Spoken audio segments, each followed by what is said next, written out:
start our recording. Okay, we're just letting people in right now, so I'm just going to kind of wait for everybody to join before we get started. And I think we're recording. Fantastic. All right.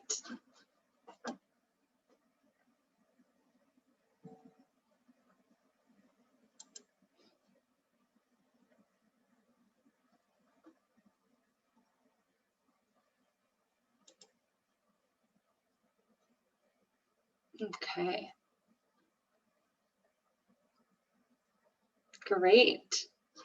So those of you who are just joining us right now, just type in the chat and let us know where you're calling in from.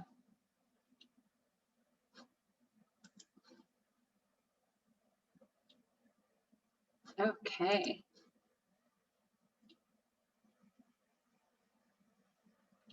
Geneva, New York. Oh, the Finger Lakes region. I lived in Binghamton for several years. I love the Finger Lakes wine. So awesome. Okay, North Carolina, awesome. Cool. Columbia, like Columbia the country or Columbia, South Carolina? Columbia, the country, very awesome. So is Columbia, South Carolina. Okay. Yes, I was at Tri-Cities, right when you left. Oh my gosh. Yes. Okay, that's right. West Hartford, Connecticut, awesome. Latin America, yes, Colombia. Oh, so fantastic. Okay, the Netherlands, Portugal. There we go. So everybody, yes, we should for sure. Everybody is calling in from all over the world. Fantastic. And I know some of our people from Australia and people from Asia are probably going to be tuning into the replay because it's not at a convenient time. So we're going to get started right now. I know people are going to be drifting in, but that's okay. We're going to go ahead and start. And today is super exciting because Oklahoma, yes, we've got another one. Okay. Today is very exciting because we have with us Bryce Lupoli, who is a fantastic, he's a breathwork facilitator and meditation teacher, and he's also a classical tenor. So he has a very unique perspective on what we've been talking about. To kind of recap what we discussed yesterday, I think we learned the importance of identifying potential restrictions in the tongue and the lip area, and also noting that while the singer may not have a severe restriction, the restriction may significantly inhibit the function and the ease of the instrument.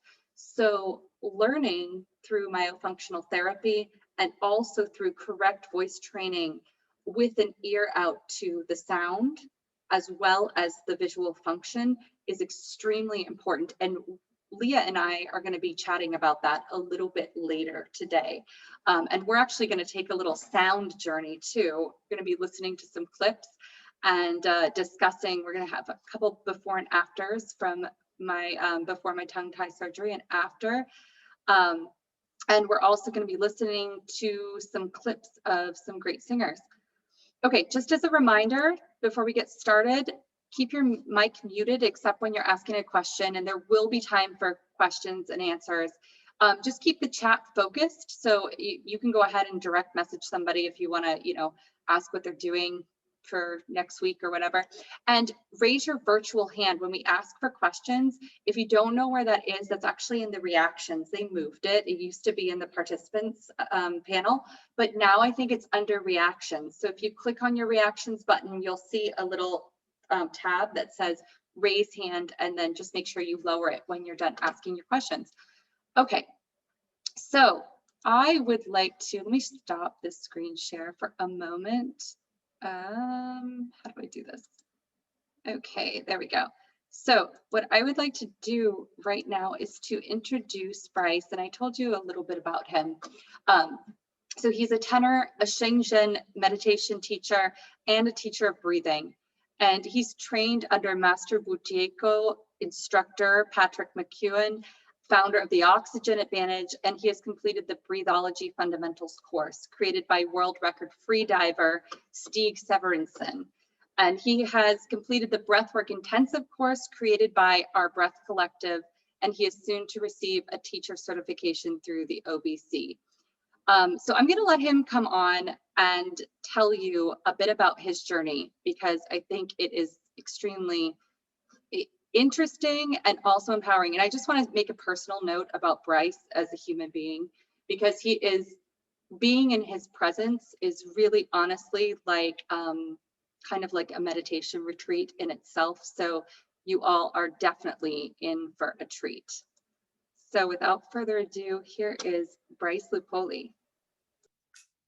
Hi, everyone.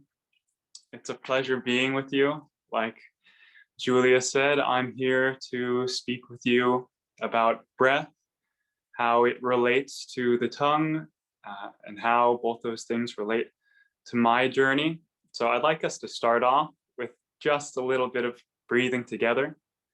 This is going to be full inhale through the nose, a hold at the top for 5 seconds, and then a long sigh out. We're going to do this 3 times. Follow me. Inhale. Hold. Exhale. Feel your shoulders sink and relax. 2 more. Inhale through the nose. Hold. Exhale. 1 more. Inhale through the nose. Hold.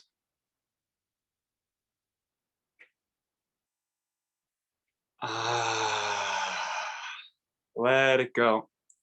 So I'd be curious in the chat for you to already type something about how that felt.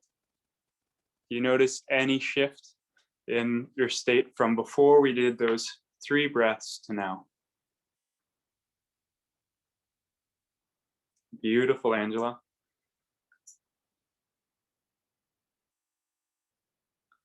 Feel happier, stress melted away, more calm, much more relaxed, feel more centered, shoulders relaxed. Beautiful. Thank you for sharing, calming. And I notice just as I read these responses from you that I feel myself move a little farther into each one of those states. So I really appreciate you taking the time. So prior to me beginning my path of studying breath work and studying conscious breathing, I had conceptualized breathing as like a light switch. Either it's on, doop, or off, doop.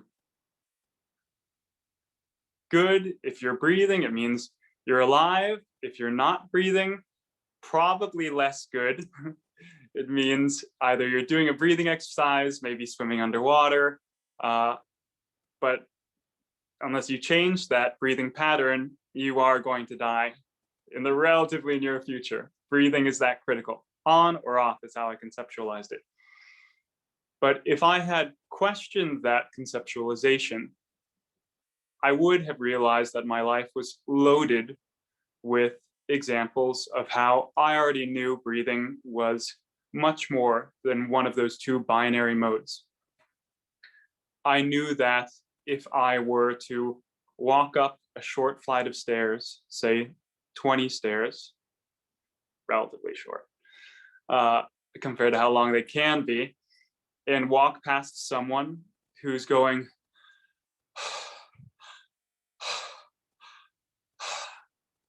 I already knew that that was a sign that they were in ill health. I knew that if I were to go on a 5-mile run with a friend, and within a half mile of beginning that run, I noticed that I was breathing not really heavy, but through the mouth audibly. And I look over at my friend and he's breathing through the nose inaudibly, I already had an intuitive sense, oh shoot, all things equal, our mental fitness equal, our physical fitness, muscular strength equal, our level of rest the night before equal, I knew he was going to kick my butt on that run.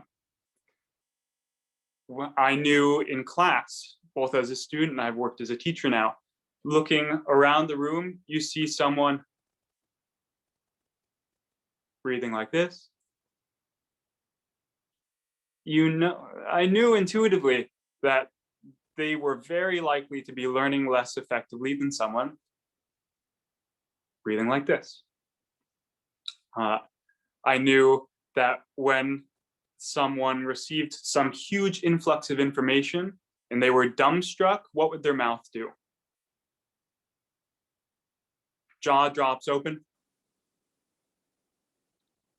Breathing automatically through the mouth. I knew when someone had a panic attack, how would they breathe?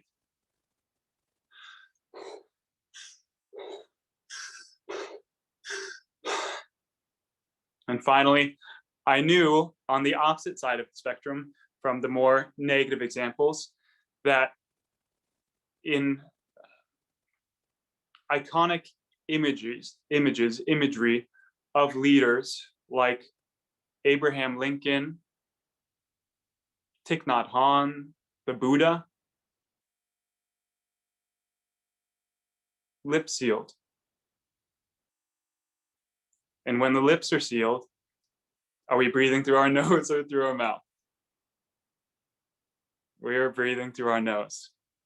So I'm not unique in intuiting all of these things. I'm sure that most of you have intuited these things also.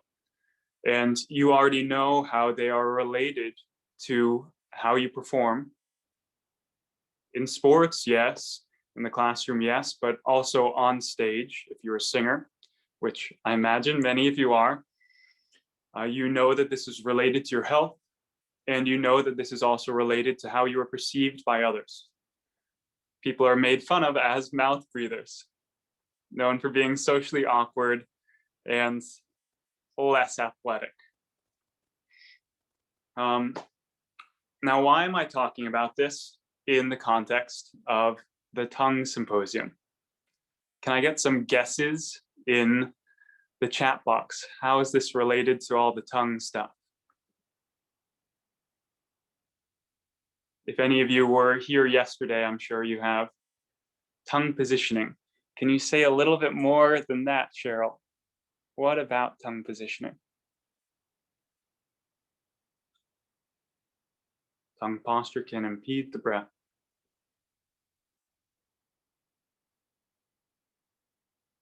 Yeah, great.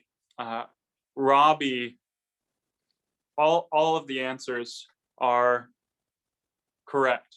Robbie really nailed it. Robbie wrote, tongue being in a proper position is only possible with nose breathing.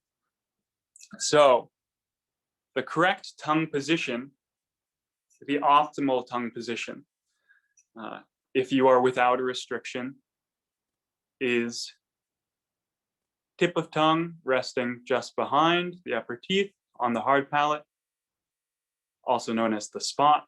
Many oral myofunctional therapists describe it as that. Middle of tongue touching the hard palate, back, rear third of the tongue, hard palate, and some of soft palate. There's some disagreement about how much of the rear third of the tongue should be touching, but at least some of the rear third of the tongue should be on the hard/soft palate. Now, when our tongue is in that position, can I breathe through my mouth? I have to breathe through my nose. When we have a tongue tie, the tongue is likely to not be comfortable resting on the roof of the mouth. And the tongue is very likely to be more comfortable resting significantly lower, and it's likely to be weak, especially the back rear third, so that the tongue is collapsing into the throat it's common for people with tongue ties to actually feel that when they do put their tongue up onto the roof of the mouth, one, there's a sense of strain if they can reach it, and two, they feel like they can't breathe because their tongue is restricting the airway in the back. So of course, these people automatically hold proper tongue position to be rank ordered below, can I breathe?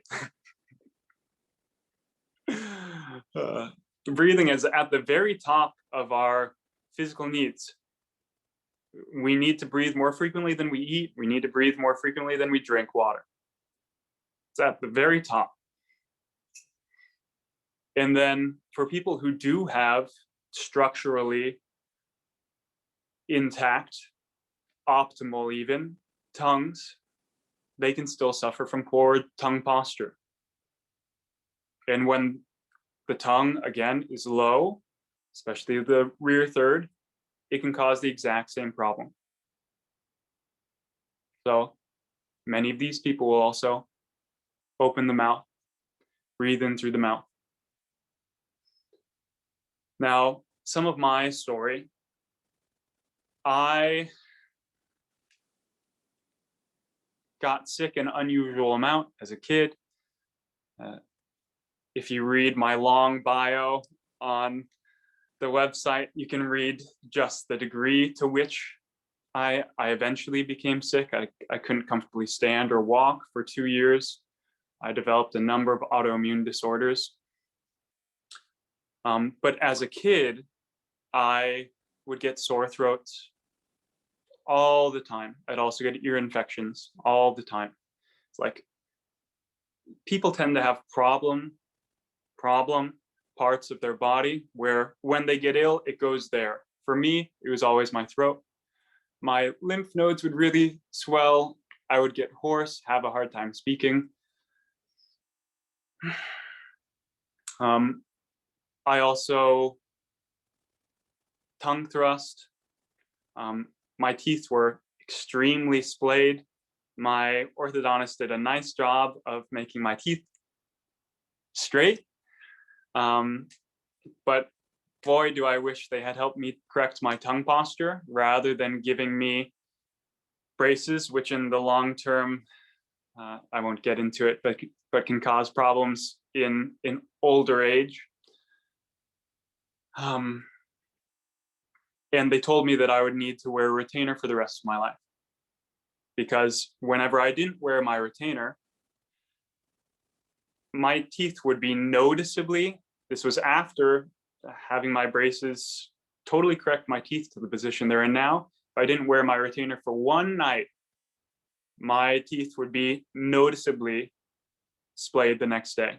I would have a gap between my front two teeth the next morning. So I believed them that I really needed to wear my braces. But from the very beginning, I have a little bit of a problem with authority. I don't know how many meditation teachers will say that. I have a bit of a problem with authority. I asked why right away. It just didn't make sense to me that as an animal, prefrontal cortex, higher executive thinking, blah, blah, blah, still animal. As an animal, I would be self-sabotaging my necessary chewing implements to the point that I wouldn't be able to feed myself if I were out in the wild. That just didn't make sense to me. No one told me anything about tongue position. When I frequently went to the doctor, I had antibiotics. I don't know how many times, probably 10 times for bronchitis, throat-related infections. No one ever spoke to me about tongue position. Nobody ever spoke to me about mouth breathing. But when I look back on photos, I see that in quite a few of my photos, I am mouth breathing. I would also wake up. I don't know why, as a child, I didn't have a hard time waking up and feeling energized, but starting in my teenage years and then for the following 7 years, I would wake up tired. And I had chronic fatigue for a number of those years. I first came across the importance of oral myofunctional therapy, tongue posture training, and breath work because I'm a singer and I was watching my teacher, Vladimir Chernov, demonstrate how he could hold his mouth quite open and his tongue would just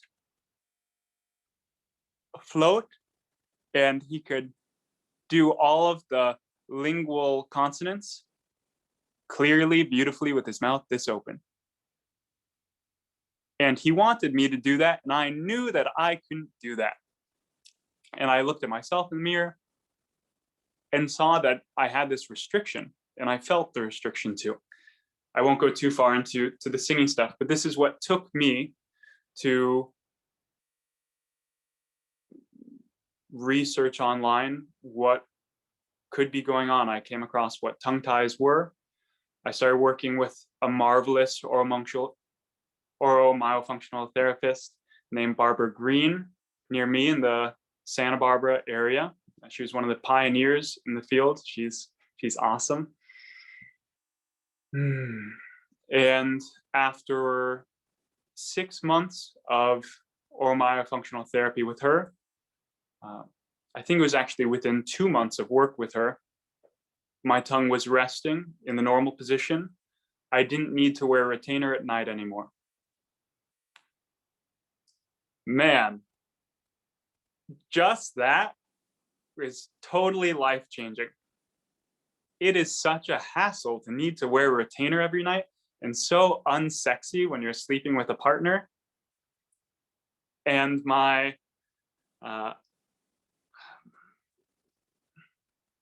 it's less comfortable to sleep with a retainer in. Not only does it not look nice, you can't speak clearly.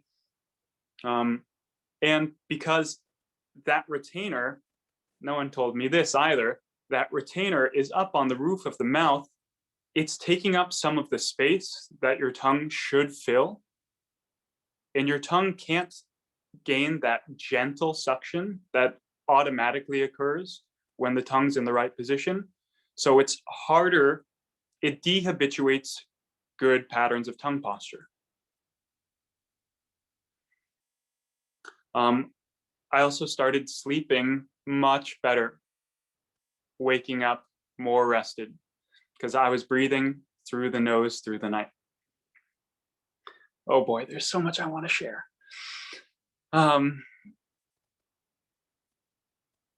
Now, related to vocal performance, I would notice that I would get, stepping back, when we're breathing through the mouth, the pattern of breathing through the mouth habituates a whole bunch of negative effects. The nose, it moisturizes the air. Let's just do a couple of these with me. Big inhalations through the mouth.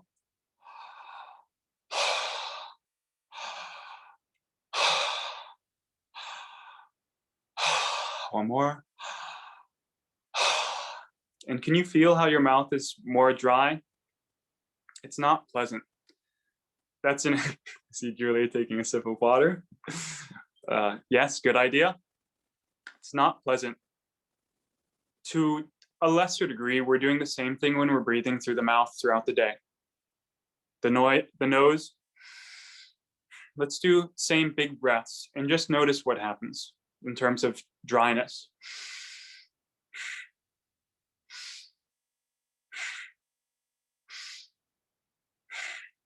Not nearly as dry.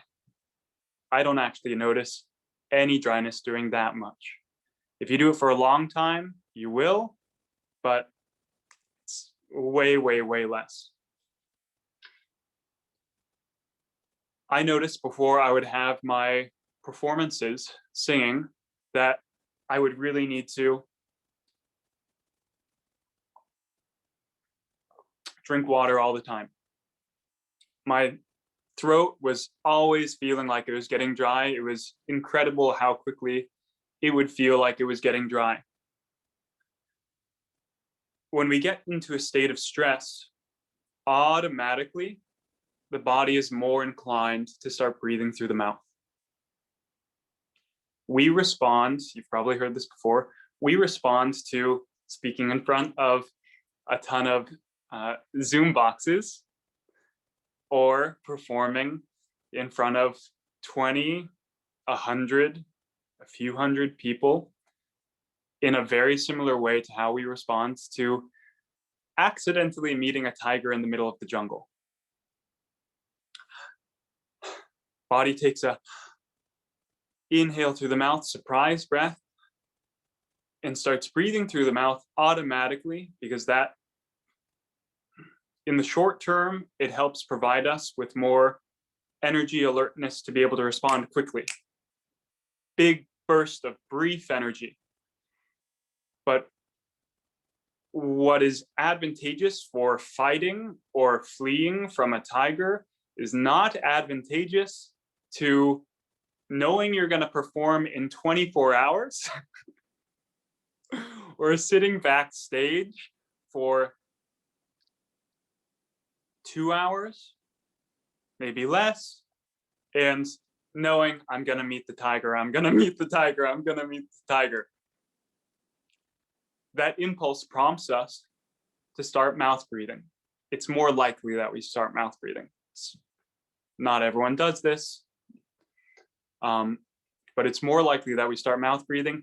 And what will certainly happen is you will start breathing faster, heavier, so more frequently and bigger volumes. When we do this, we're dehydrating our voice. Also, when we're breathing through the mouth, there's no filtration system. The nose is full of these tiny hair follicles that help filter out any particulates. And it also has mucus that helps catch any particulates too.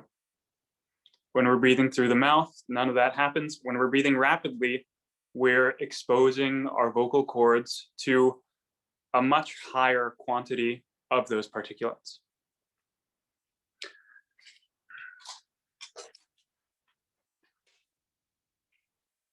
So let's go through a little checklist with you to see what the likelihood is that you are living with some degree of breathing dysfunction. There's a host of indicators that make it more probable that this is something that is happening that you simply haven't noticed. Do you wake up tired? Is your nose stuffy? If you can't easily breathe through your nose, you're very likely to be breathing through your mouth. Do you have a persistent cough or wheeze? Do you have swollen adenoids or tonsils? Dry mouth, especially upon waking. Or a really clear indicator, is there a puddle sometimes on your pillow? It's unlikely that it's a puddle of snot coming out of your nose. If that's happening, you may want to see a physician. Bad breath in the morning. Bacteria many bacteria that cause bad breath proliferate, especially when they're exposed to an oxygen-rich environment. When your mouth is closed, your tongue is suctioned, no oxygen-rich environment. Do you deal with asthma, anxiety, chronic fatigue, allergies? Do you frequently yawn or clear your throat? If you have a number of these, that does not mean that you certainly have dysfunctional breathing. It just means it is more probable that you do. I won't go through statistics, but a lot of these indicators are well studied in how they correlate with breathing dysfunction and are well studied in how they can be improved by changing breathing habits. And for me, in my professional opinion, and in the professional opinion of many of my colleagues, the best way to habituate nose breathing, which is how we should be breathing for at least 22 hours of the day, probably more like 23 and a half. There are some instances where breathing through the mouth is better, but it doesn't happen very often. The best way to habituate nose breathing, which is the foundation of healthy breathing, is by getting your tongue into the right position. When you're doing that, automatically you're going to be breathing through the nose. One example of literature on this is anxiety has been studied in relation to breathing dysfunction, and 75% of people suffering from anxiety have also been observed to have dysfunctional breathing patterns. And Patrick McEwen, my teacher, works with asthmatics all the time, as I do too. And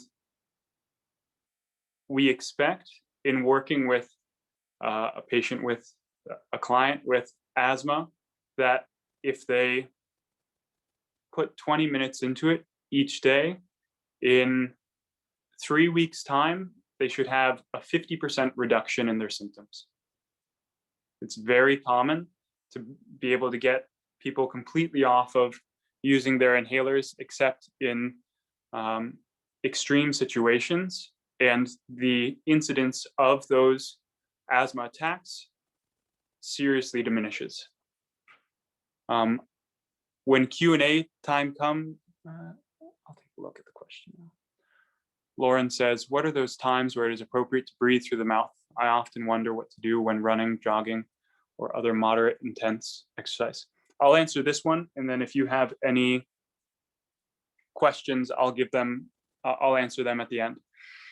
When it's appropriate to breathe through the mouth, specific breathing exercises. So there's something called the hormetic effect, which is we want to be exposed to stressors. It is bad for you to live in a soft bubble where nothing will ever cause you to experience any difficulty. We are animals that are actually built to encounter challenge. What we want to strive to be is anti-fragile, so that when, this is Nassim Taleb's idea, awesome book, Anti-Fragile.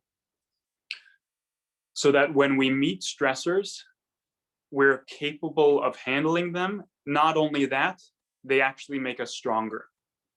Now, too much stress, too fast, too soon, not good. But stress in the right quantities has a hormetic effect. So specific breathing exercises like the Wim Hof method, he often breathes through the mouth. You might be familiar with that.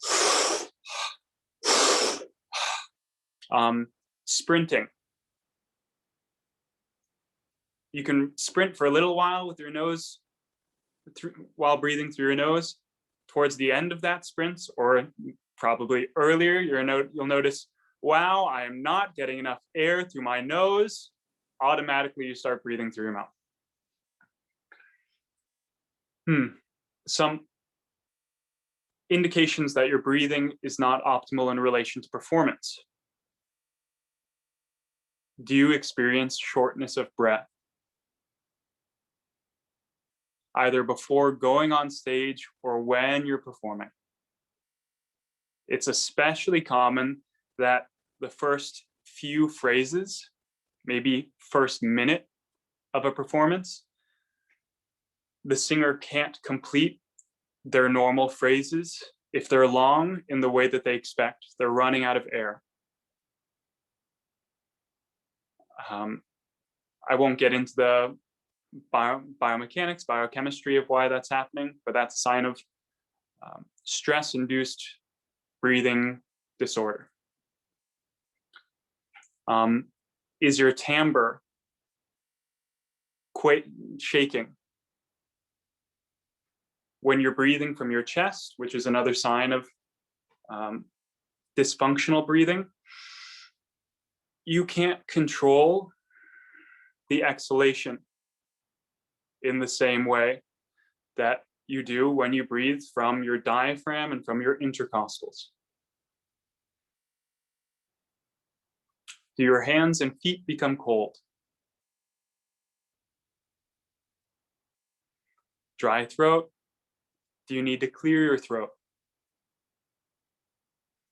When we're breathing too fast, the body, or through the mouth, the body will produce phlegm to try to trap those particulates. That shows up as needing to clear the throat more frequently than usual. Okay, I'd like us, how much time do we have, Julia, before I should go to Q&A? We have a couple minutes. Okay. Yeah, before we need to go. Yeah. So much information I want to share. So I'd like to give us one diagnostic test then for you to see where your breathing is. The best time to test this is upon waking, because we're breathing through the night and we're breathing subconsciously through the night. We also haven't been exposed to any particular stressors during the day. So that's the best time to get our baseline test. This is called the BOLT test. Body, B, oxygen, O, level, L test. BOLT test. Patrick McEwen, my teacher, maybe the foremost expert on breathing, certainly for asthma and anxiety in the world, but he has a book, The Breath Cure, that he just recently released, which is awesome. How we do this, it is one regular inhalation through the nose, one regular inhalation out of the nose, hold your breath, plug your nose, and when you start holding your breath, you start timing. So I'm going to have a timer. For those of you who don't have a timer, you'll be able to get a little more accurate probably if you have your own timer, so that you can hit start right away. Because when exactly you start holding your nose will probably not coincide exactly with when I hit the start button. So one more time, it's regular inhalation, not a huge inhalation, not a really tiny one, regular inhalation, regular exhalation, hold. And we hold until we get a definitive urge to breathe. You will feel your body, maybe you start feeling like you need to swallow. Maybe you feel your diaphragm contract. Maybe you get a sense of, oh no, I need to breathe. And it doesn't seem so located in a specific part of your physical body. As soon as you feel that first distinct urge to breathe, you note the time. That will give you your BOLT score. Any questions before we do that?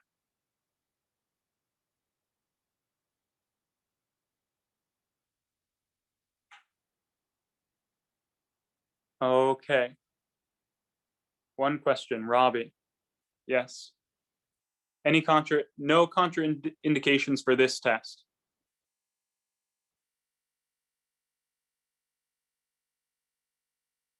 I don't recommend that anyone who is pregnant do heavy breathing through the mouth, but we're not doing any of that for a long period of time.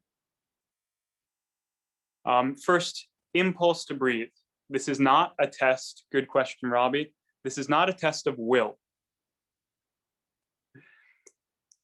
I could get my first impulse to breathe in because I've trained my breath a lot.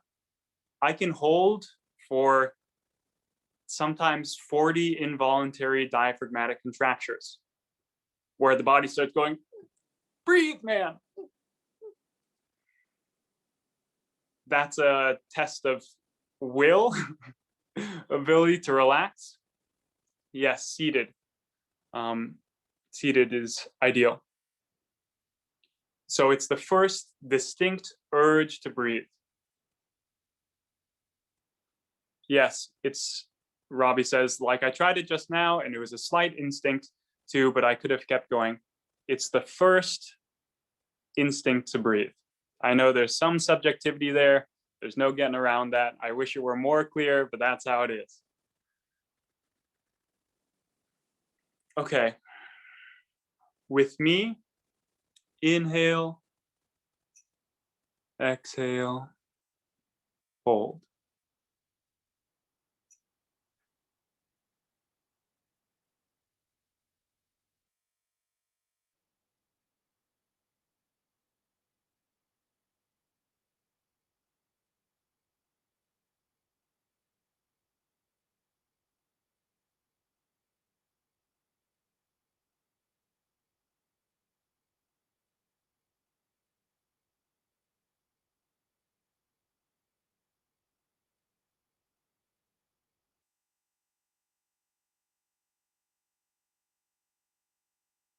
We're going to go another 10 seconds.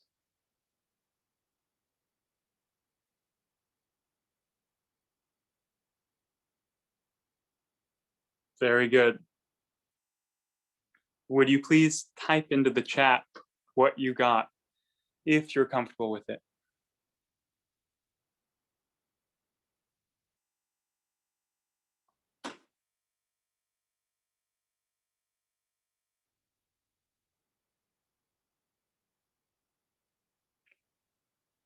Soft palate, kind of spasming can be a sign. Stevie? Right. People are commenting on the subjectivity. Yes.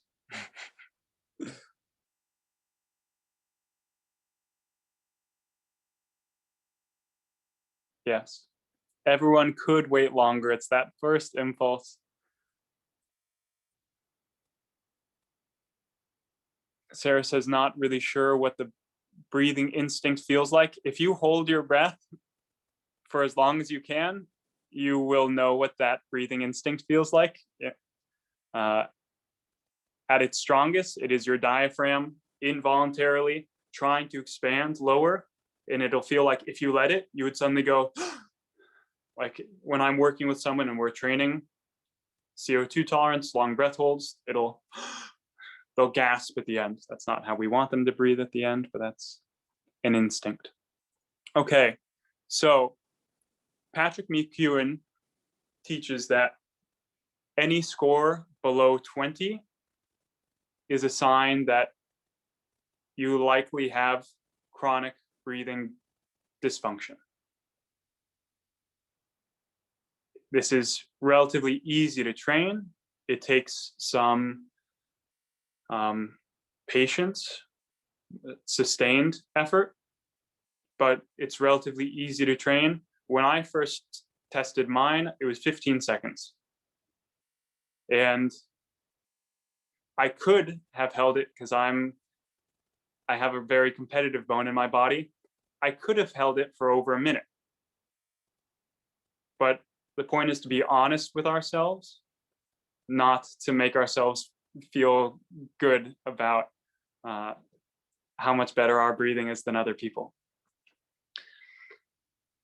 If your breathing is below a 20, it is, no, you do not exhale all the air, Robbie. that's not a normal exhalation. When we normally exhale, we release to about a neutral state, not a full exhalation. If you have a score below 20, it is likely that you are not breathing even close to optimally. You are unlikely to be dealing with any symptoms related to breathing dysfunction occurs at a score of 40. Patrick places the baseline of where we should all try to be at 40. Higher than 40 is even better. But 40 is a sign of you are likely to have healthy breathing patterns.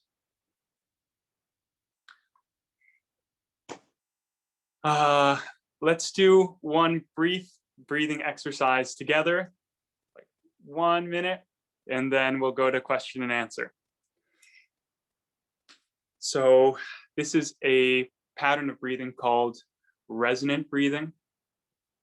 It is known as the ideal length of breathing, approximately in on a count of 6, approximately out on a count of 6. Each person has their specific frequency that's right for them, but 6 is what's most often given as the baseline. So I have a metronome that I'm going to use. We're going to breathe in through the nose lightly on a count of 4. Exhale lightly on a count of 4.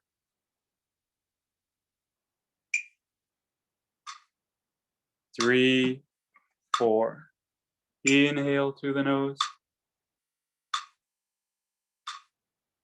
Exhale.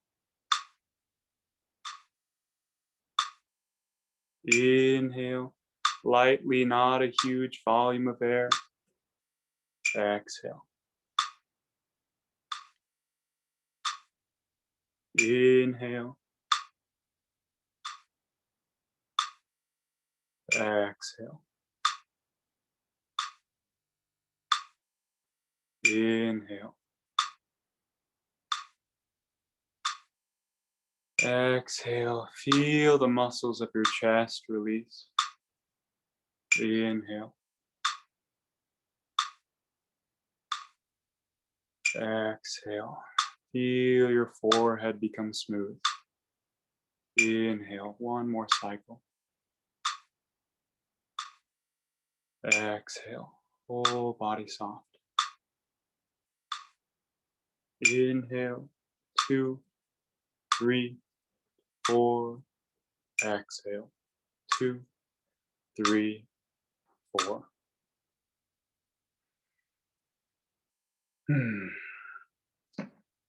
This is a breathing pattern that I recommend to many of my clients that they do before bed, at least 5 minutes, up to 20 minutes. Also excellent to do before you perform. I set it at 45 beats per minute.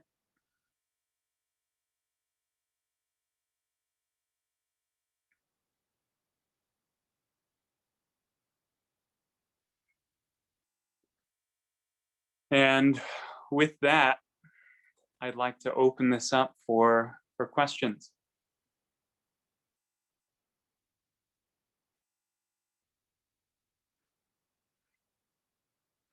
Celeste, can you give any tips for how we can work on nasal breathing during singing and speaking? It gets a lot trickier when your mouth is already open with your tongue moving around.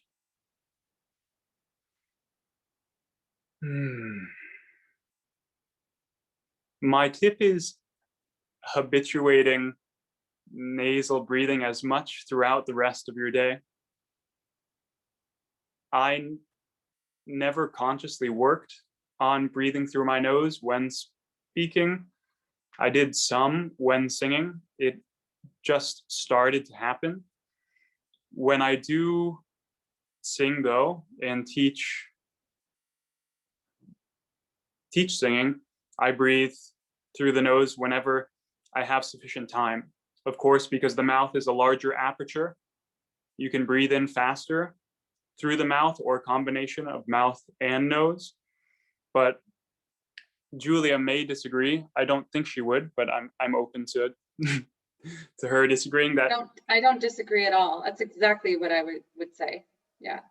When we have as much time as we want to breathe, an inhalation through the nose is ideal.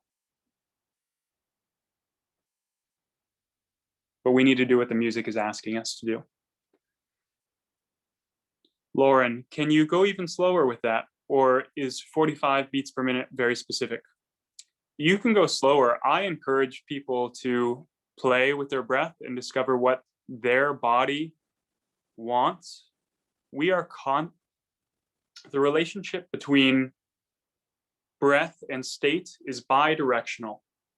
What that means is, as we already explored, when we are exposed to stress, our breath starts behaving differently. So top down, nervous system is directing the breath to automatically respond in some way, like when we're surprised, or when we almost hit a car while driving, or motorcyclists, even worse, and then followed by a your body intuitively knows how to regulate its state through the breath. What I mean by bidirectional is when we consciously breathe or participate in more specific styles of breath work, we are doing many things, but one of the most important is using the phrenic nerve, which goes from our diaphragm is broken up into halves, hemispheres, and phrenic nerve attaches to each hemidiaphragm. When we consciously breathe slowly, a signal is traveling up from the diaphragm to the rest of the nervous system, signaling it to calm down. When we consciously breathe like that, phrenic nerve is signaling to the rest of the nervous system, okay, something's going on, we got to be ready to move.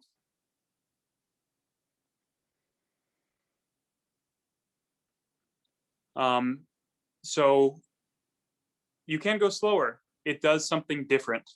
Approximately 6 seconds in, 6 seconds out is known as coherence breathing. Some teachers say it's 5.5 seconds. Some say it's 5. I would actually lean more towards 5.5, but when making a presentation like this, 6 sounds nicer to me than 5.5, and some teachers say 6. So that's why I said that. Other people say that it's actually a little bit of a ratio of around a 6-second exhalation and a 4-second inhalation. Coherent breathing is what this specific pattern is called, also known as resonant breathing, and it is believed to be quite widely the ideal rate of breath for everyday life, for regulating blood pressure, heart rate variability, optimizing cognitive function. So 45 beats per minute is very specific. What about allergy that leads to nose blockage? How does right tongue position relate to or help this issue? Kylie, thank you, Kylie. There's an exercise. My teacher, Patrick McEwen, says that if you can breathe for 1 minute through your nose, you can breathe through your nose for the rest of your life. So, and the nose is a use it, or briefly lose it organ. When we breathe through the nose, we have our highest concentration of nitric oxide in the nose. Nitric oxide, among other marvelous qualities like being antiviral, antibacterial, is also a decongestant. So when we are breathing through the nose, we are actively decongesting the nose. You might think, I have a stuffy nose all the time. I can't breathe through the nose.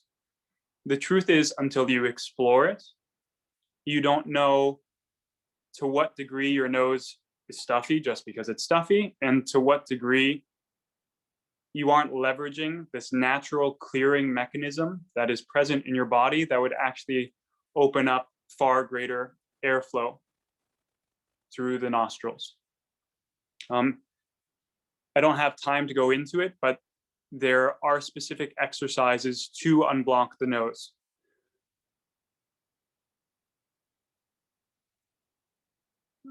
And I've had a lot of success with helping people actually eliminate their seasonal allergies through changing how they breathe.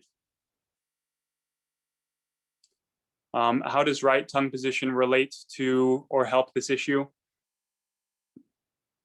Like we said before, when the tongue is in the ideal position, we are going to breathe through the nose. Breathing through the nose creates a positive feedback loop of beneficial effect, helping to clear the nose.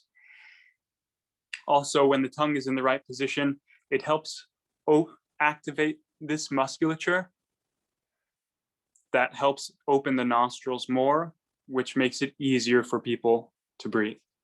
Because a lot of people, from having bad tongue posture, other lifestyle issues, have atrophied muscles of the upper face that are supposed to be constantly working to help keep the nostrils open.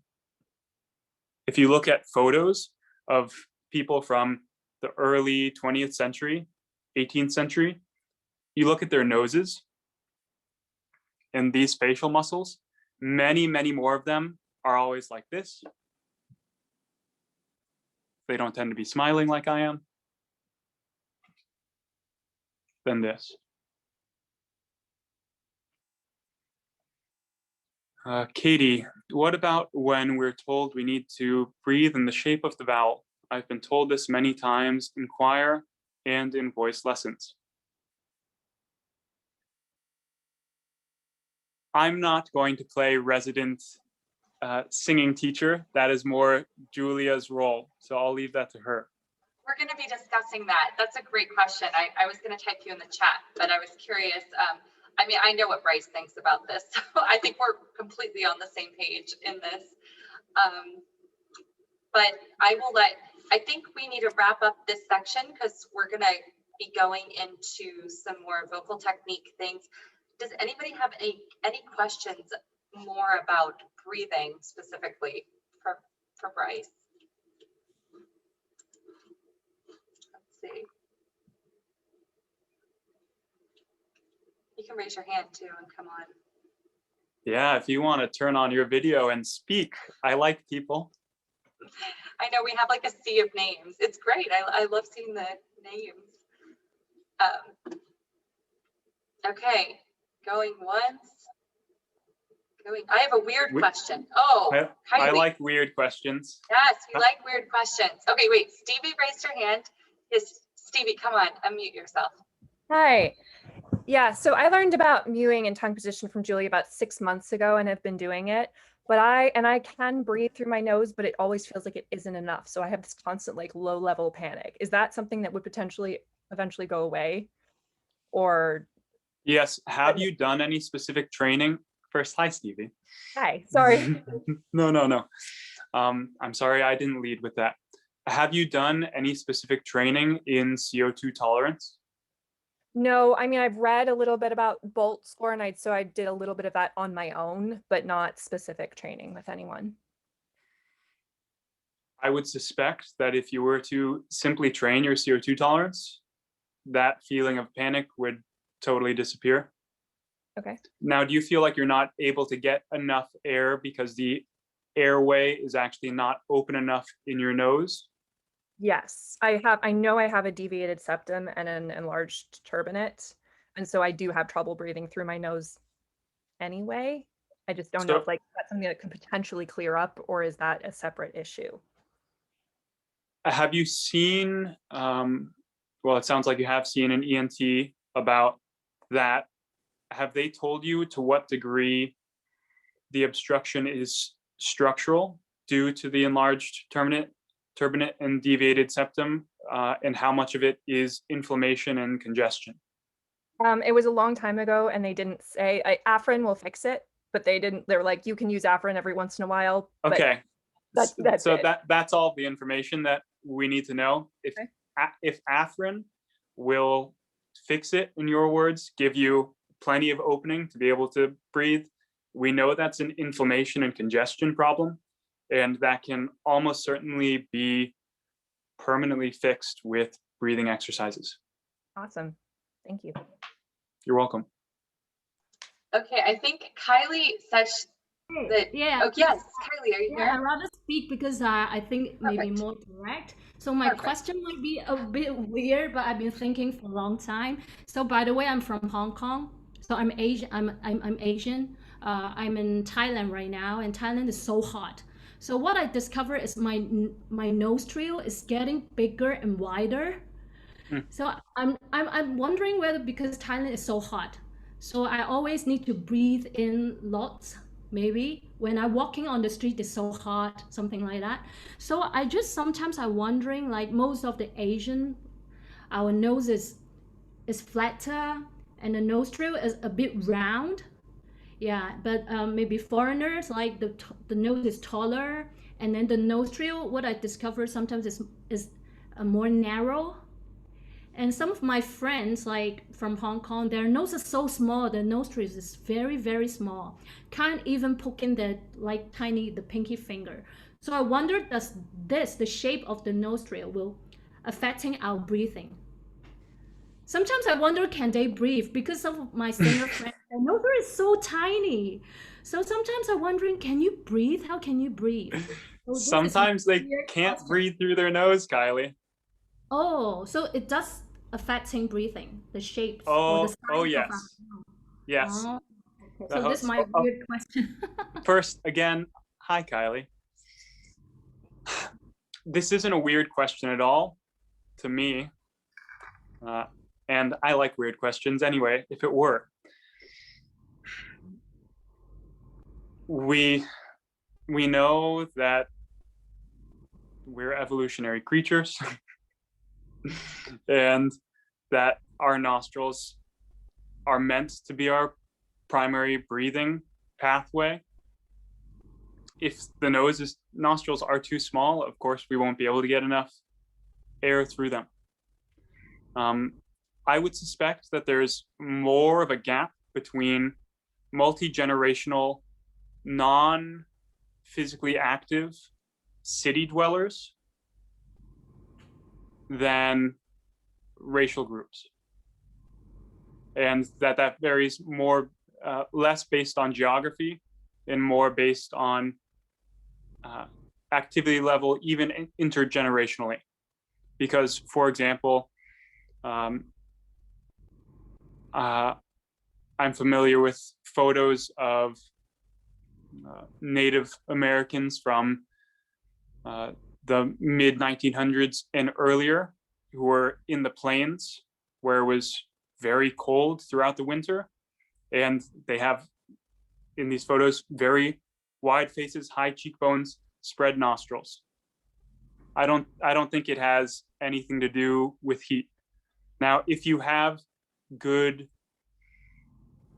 nasal breathing and you're finding that the heat is putting you under a high level of stress and you are continuing to breathe through the nose rather than opting to the mouth, first, good job.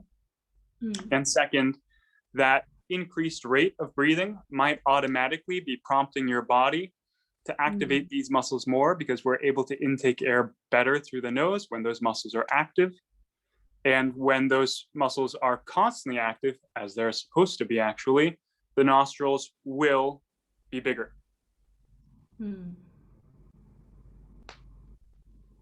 Thank you. Thank you, Kylie. Thank you. I'm in my pajamas, so I switch off my camera. Awesome. Personally, I would have been fine with you showing up in your pajamas, but I'll leave that to your discretion. Awesome. All right, well, we have to move on because we've got some exciting things coming up. We're going to be doing some listening examples. Bryce, I have to thank you so much. And I have personally worked with Bryce. He is really quite life-changing, I have to admit. So Bryce will be part of our upcoming Myofunctional Singer, which I will be telling you a little bit more about later. And he's going to be doing some fantastic workshops in the program. And I think it's also potentially very life-changing for the people in the program. So thank you so much, Bryce, for coming here today and sharing your wisdom. Thank you so much, Julia. Very, very kind words. I'm honored by them. Thank you, everyone, for being here with me. This information has changed my life, and it has changed the lives of many of the people I've worked with and seen do this practice outside of work with me. And if any of this resonated with you, I urge you to follow up in some way. It doesn't need to be with me, but it's really can be life-changing, and follow your gut. Thank you. Awesome. Thank you. All right. So as promised, I am going to bring Leah back up to the stage, and we are going to be taking you through a little sound journey. First of all, if you've worked with me in any of my group programs before, I always like to do a little listening. I think it's very important because I think it provides a baseline so that you know what I'm talking about when I'm talking about great singing. I think that's extremely important because if from my point of view and your point of view, if we're talking about different things, then we can have a conversation about many other things. So for those of you, we are talking about classical singing right now. So I'm going to just share my screen and play some examples. We have a lot of differing things going on here. So if you cannot hear something, please let me know immediately because there is a little bit of some issues here that I have to resolve on my end when I'm sharing my screen. So if you just give me one moment, I'm going to get that set up for you. Okay. All right. Here we go. Optimize here. We're going to listen to this.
Okay, sorry, I was muted. So now we're going to go to our second example. Here's everybody's favorite. Okay, I'm going to keep myself unmuted.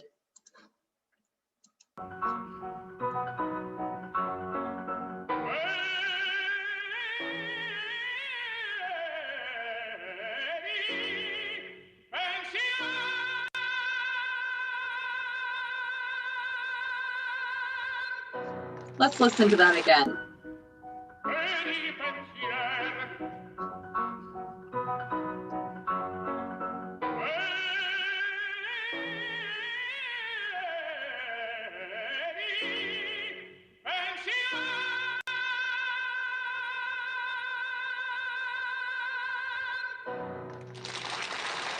All right. Now, let's go on to Leontine.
Okay. And now, last but certainly not least, we have Robert Merrill. Figaro, Figaro, Figaro, Figaro, Figaro, Figaro, Figaro, Figaro, Figaro, Figaro, Figaro, Figaro, Figaro, Figaro, oh mare, che furia, che folla una alla volta, per carità, per carità, per carità, una alla volta, una alla volta, una alla volta, per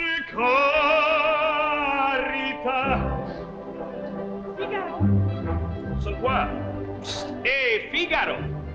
Sono qua, Figaro là, Figaro qua, Figaro là, Figaro su, Figaro giù, Figaro su, Figaro giù, fra platissima, sai che mi vuole vedere il factore delle città, delle città, delle città, delle città, delle città.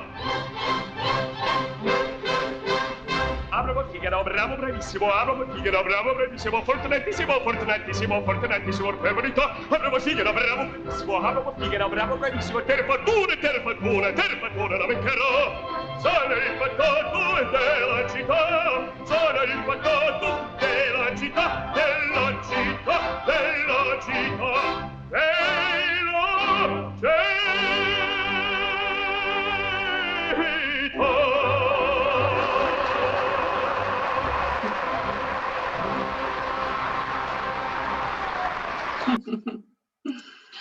I love that clip. Absolutely love that clip. Okay. So, it just makes me smile. So, and I thought it was very apropos for our discussion about all of this Myo stuff. You could just see him really working. It was so clear. So Leah, I'd love to kind of chat about what we're seeing. And first of all, I'd like to invite you to write in the chat, since we're here to talk about, you know, what's going on here, right? I want to just present an idea, okay? And this is like a little seed that I'm planting, because the thing that happens is that we can get kind of stuck and we're just talking about this stuff, right? But we're not understanding necessarily how that affects all of the instrument and everything that's going on. And so what Leah and I are here to talk to you about today is really understanding the compensations that are not just necessarily located in what you're seeing. And so this is kind of what I want you to start thinking about, that fixing a lot of what's going on here is kind of only half the battle, because this, if you have, been having some restrictions or sort of malusage, shall we put it, if there's something going on here, it's probably caused even more downstream problems.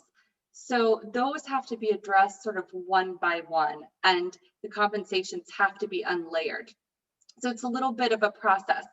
So I'd love you to kind of type in the chat well, first of all, hopefully you like the examples, but even if you didn't per se, I want you to write, because I don't think we are going to disagree that these are great singers, and that was some pretty spectacular singing. So and if you disagree with that, well, I don't know what to say. but let's just assume right now for the moment that we're all on the same page. That was great. Type in the chat what made that great for you. And I'm trying to maybe not from an acting or musical perspective, like just technically what you're hearing. Okay. I'm gonna see what some of yours. Vocal freedom and ease. Yeah. No gulping, for air. That's a great one. Yeah. Yeah. Bodies were calm and free of excess tension. Yes. Fabulous breath control. Yes. Beauty. Good tone. Silent, calm breathing. Such freedom and resonance of sound with such calm bodies. Yeah. I audibly gasped at Leah Dean floating that one phrase. Yeah. It's so easy sounding. Proper registration developed over time. Yes, of course. Jaw positioning, appoggio. Let's see. Effortless, complete freedom and apparent effortlessness. Yes, absolutely. Yeah. The thing is, when I watch these examples, of course I see effortlessness, but I also see all the work that goes into that. And that when we're talking about, let's take having a restriction off the table. Let's just talk about being normal humans for a moment. And many patterns that we have just from speaking and living in modern day society don't necessarily support the full range of our vocal technique.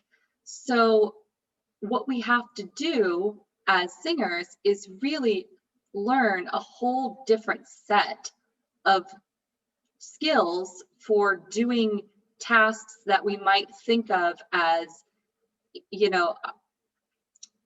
what we think of as making a sound is actually different, and we have to learn that over time. And that develops very gradually. I think, was it Robbie that wrote registration developed over time? I think that's very important to notice. So that's kind of what I see when I watch the singers there. I never for a second do I think like, oh, that's easy for them. I'm like, yeah, it looks easy. We actually don't know what it's feeling like. We don't know. Maybe it's hard to be easy. We just don't know, right? But they do make it look easy for certain. And we hear the ease. We hear the ease and the freedom in the sound. Leah, what are some of your thoughts about this? Oh, well, first of all, everything made me so happy. So I just felt like, oh, my day just got even better. Listening to those clips, how can you not listen to singing like that and perceive the energy? Mm-hmm. And that's, something that is a beautiful marriage that I see in actually all of those singers is a sense of there is a high level of energy. There is a very high level of energy. There is not what we think of as working, pushing, manipulating, efforting, heaviness or weight associated with the voice. So yeah, but I do want to honor like every single one of those singers is bringing a tremendous high level of energy to what they're doing. So, and I think that energy is necessary to facilitate the effortlessness that we hear. Of course, in line with what we're talking about, can we just talk about, like, let's start with Birgit. Okay. What her jaw and neck look like as she is singing? Yes. I- Yes. This, and for people with restrictions, particularly tongue ties, Mhm. there is low level all the time, actually a certain amount of pulling that Yes. happens in the neck. So, you know, I think that that's a really important thing, that her sense of floating jaw, Yeah. that for those who have restrictions, there's often, even when we drop the jaw, there's a Mhm. lot of tension there because we are pulling Right. down on something that is tight. Yes. So, you know, that's for her beyond the glorious sound, obviously, Yeah. but that was the first thing that I was like, holy cow, Mhm. look at that. I mean, just look at the freedom there. Yeah. You know. Yeah, for sure. And what now it also, I did notice, of course, the freedom in her decrescendo. What I also saw was that she was using very intentionally, she was shaping her mouth, and she was very careful not to give in. I only see this because I'm recognizing this in certain sensations, you know, within myself. Like, she was very intentional to not give in to maybe the body's impulse to do the opposite. Mhm. And she was able to sort of, I did see in that, yeah, a sense of control. Exactly. She was very in control of that. Now, Pavarotti, let's just talk about that, because he's kind of superhuman in the sense that it Right. literally doesn't look like he's singing. He's doing anything. He's not doing anything. Like, you could turn off the sound and it's like, is he singing a high note? We don't know. He was kind of unique in this. And I think that's kind of a thesis that I want to bring in through this, is like, we're all human, we're not machines, right? So everybody, regardless of whether you don't have a restriction or you have a restriction, you're going to be just, you know, we're not going to be singing at superhuman status, even if you get all your restrictions removed, right? Maybe you'll have times that that's the case. Maybe you will have times that it's not. So yeah, he has the best tongue control. Yeah, it's right. I mean, Pavarotti was definitely made, for sure. He has talked extensively about that. And Robert Merrill, I mean, come on, the quickness that he's able to move, and just like really intelligible text with all the vocal colors. I mean, he was jumping between colors, like even within the fast patter. It was fantastic. And then he still had plenty for the end. And then, I mean, Leontine, like, right. Yeah, exactly. So, okay, so let's just, you know, now that we had our little listening time to those singers, let's just talk for a second about some of the compensations that can happen if you have restrictions in actual tongue or lips, and or just kind of dysfunction. All right, maybe usually we will say, and we said this yesterday, usually if there is a lot of dysfunction, you probably do have a restriction. But remember, there are different levels of restrictions. And I know Bryce talked about this in one of our interviews that we did in my group.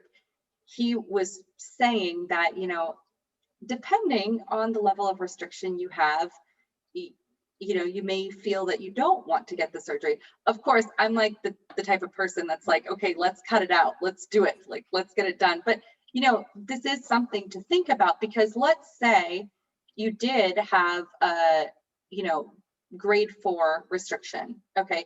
If you get your release, you may not go to complete like 0, right? You may go to grade 2. So I think we're just saying this as like, don't view your potential restriction as meaning that you cannot sing well, because I think that that is not the case. So just kind of keep that in mind. But with that being said, let's talk about maybe what you have to keep your eye on if you do have some of those restrictions, things that this downstream stuff that I'm talking about. So Leah talked about her journey a little bit yesterday, and I'd love Leah to kind of come on again and talk about some of those compensations that you were doing and just sort of remind everybody about that. Sure. So when, and as we talked about yesterday, and it's probably been referenced today, I got on a little bit late, but when there is the presence of an oral tether and there is a restriction of mobility, our bodies are awesome at getting the job done. And this is really good in a way, and it can be really problematic in a way, because what happens when, in singing, of course, is that if the tongue cannot do what is required for a particular function, or it cannot assume a particular position for optimal free singing, then the muscles that are nearby will try and help. And so for me, that looked like an inability to isolate movement in the jaw when singing from movement with the tongue. So if my tongue moved, my jaw moved. Mhm. End of story. And the ability that you see in every one of those singers as the lines ascend, that the jaw is able to release with no tension, while the tongue assumes an even higher arch at the back of the mouth without compromising the laryngeal position, was not possible for me. So I could drop my jaw. It was always with a measure of tension, because I had significant TMJ issues caused by the tongue tie, but I could drop my jaw. But in order to find that arch at the back of the tongue, I had to pull the larynx up. I could not find the type of lift at the back of the tongue that allows for high notes as a soprano and maintain that relaxed laryngeal position. So vocal fatigue was a constant companion for me.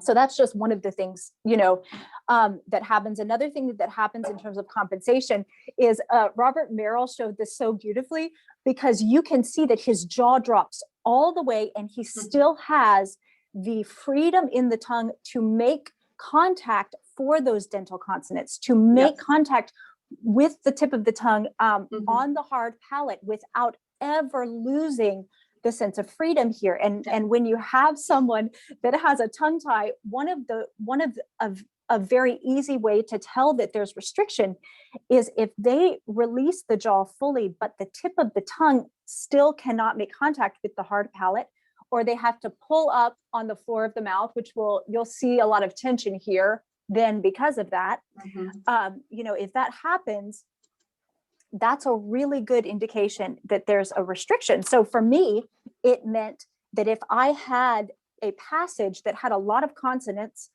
that were on the teeth, up on the roof of the mouth, I had to hold my jaw high enough. I was always kind of, weighing and adjusting. I had to hold my jaw high enough that I could still make contact. And so again, it's a trade-off. I'm choosing in that moment, I'm choosing for clarity of articulation over optimal freedom. So, that's one way. Another thing that is very, very common with people with singers who have tongue ties, or just malfunction, like you were talking about. Another thing that happens is that if the tongue is sitting very low in the mouth, when they breathe in to sing, they're breathing in through their mouth, and you hear, and the tongue is actually is dragging back. There's not a tone, a muscle tone actually on the back of the tongue, right? And that is creating a whole host of problems, because we're actually then the mechanism itself is not in the right place. There is tension. There is a lot of tension introduced into the body because of that. So maybe one more compensation to mention, which I don't know that it has been talked about very much, but one of the very common symptoms of people with tongue tie, not just singers, but people with tongue tie in general, is what we call forward head posture. So I used to watch videos of myself performing as a professional, and I would see that when I breathed, that it's like I would have my singing posture and then to breathe, and then I would try and assume the singing posture again. And it didn't matter how much I worked on it. Yeah. That was always present. And I could not figure out, I mean, I didn't know about the tongue tie, I couldn't figure out what is wrong with me. I would never, I hope none of my students see this. For those of you who've taken CPR, what I have learned is that forward head position does allow for an opening of the airway. Mm-hmm. It does allow for more pharyngeal space. And so that was a survival mechanism. Mm-hmm. That was I have to get a lot of air in quickly. And this is the only way that I can create the correct amount of space within the body to bring in this volume of air. And so as with everything related to the vocal mechanism, if there is excess tension in the muscles surrounding it, in this case at the back of the neck, that is also going to have an impact on how freely the mechanism can work. Yes.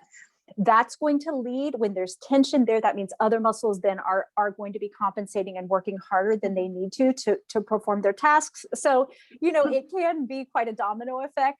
Oh, yeah. In what happens, but these are some of the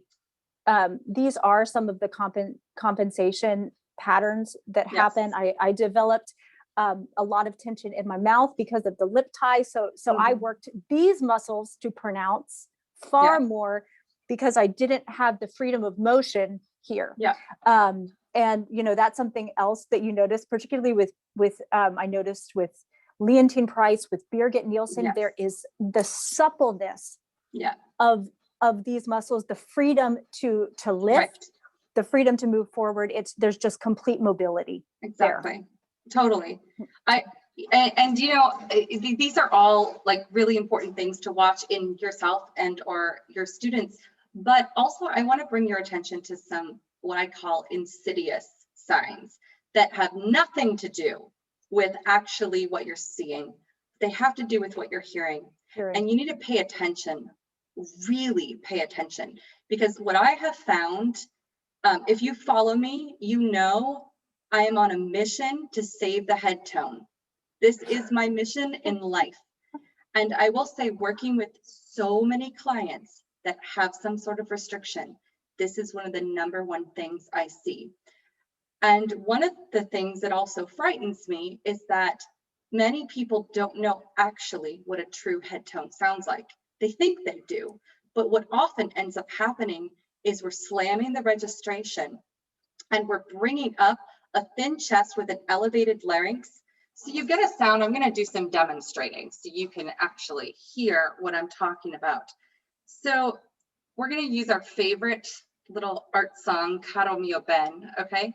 And I'm going to demonstrate what I mean by not true head tone, okay? And I want you to just listen. It's a little hard to tell over Zoom if you don't know what you're listening to. So if you're confused, just let me know in the chat. Okay, so here we go. We're going to do some Caro Mio Ben. Okay.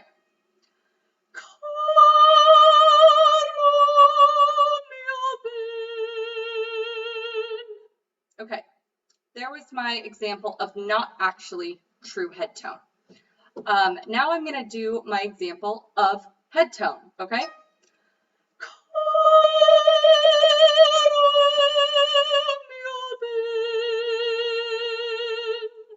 So I hope you could hear the difference in that. Could you just type in the chat what you noticed? And it's a little, I turned on my original sound, so, but it is Zoom, so there you go. I'd love to see what your response is. It was more resonant since the mic blew out slightly, right? Double the resonance because of the freedom. Yeah, first one sounded more swallowed. Yeah, there was more tongue on the first. Rounder sound, exactly. Harsher tone in the first, exactly. And what's interesting is, so when you're dealing with a singer and you're listening, like let's say they sing an aria, right? And the aria goes up to a high C and they do the note, right? Like they sing the note and it vibrates even. And you say, okay, well, you made it through, they didn't die. So things were good, things are okay, right? But what often is happening is you want to listen, because if the head tone is not actually there, and many singers are strong. I'm a perfect example of this, okay?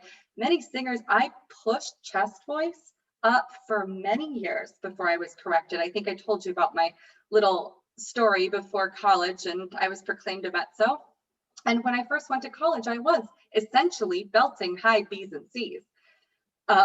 So you can actually get away. And what's even scarier is there are sounds that sound like head tone that can be kind of make the voice sound a little bit like a different voice type because of the raising of the larynx. Of the larynx. So you might get something like a lot of early music singers. Let's do I don't know. I'm just feeling like something I don't sing. Torna mia vagheggiar. Okay, so you might hear Torna mia vagheggiar. You might hear something like that, right? Which is kind of just hiding the fact that you're not really in the correct registration.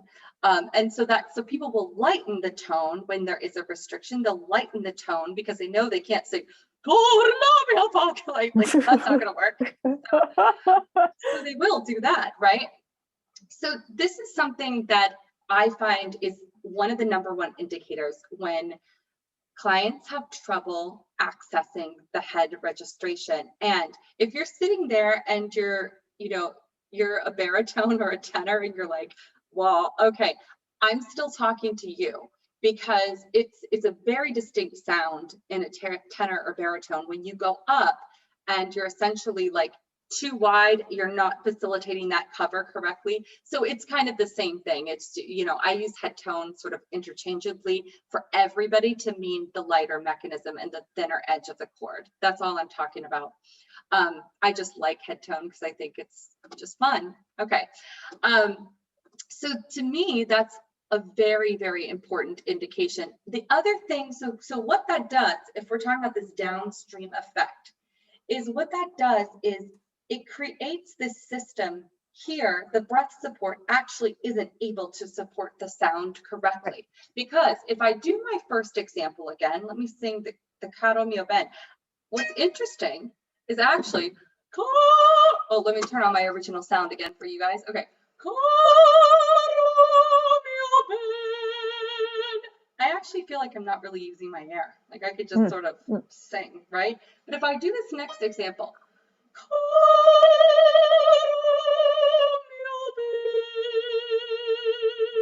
I really feel that I'm on my air, and it's a very different feeling. So when there is a lack of head tone and there's a lack of articulation of the thin edge of the chord, the breath pressure can't possibly be right. So I really don't ever like to fix things when dealing with this situation first from the breath, because this is not going to work.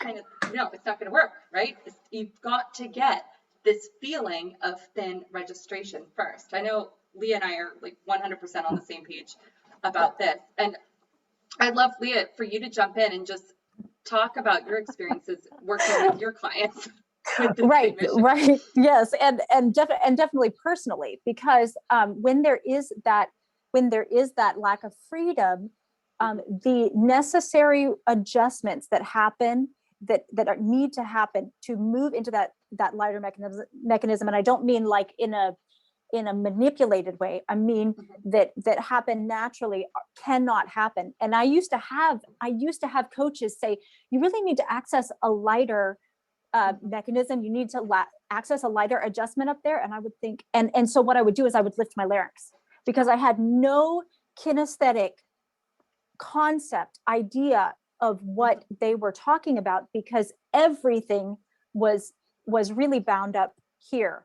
Yeah. And so what I have observed with a lot of singers who do deal with oral tethers, or maybe just, for instance, a very weak back of the tongue, is that that adjustment into the lighter mechanism never actually happens. Either it's like a Mack truck up through a passaggio, and so we have one dynamic level, it is fortissimo, And that's what, that's where we're at.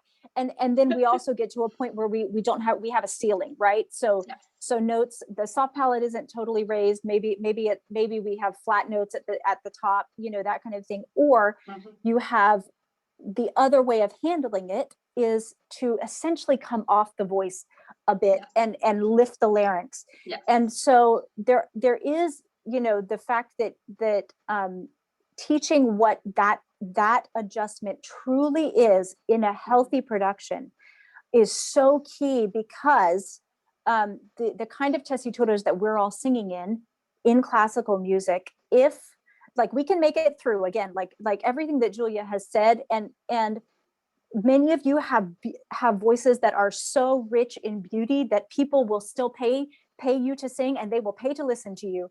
But can have an impact on vocal longevity long term, because it is too much. It is not the way that the mechanism is designed to work efficiently. It cannot work efficiently if that lighter adjustment doesn't happen.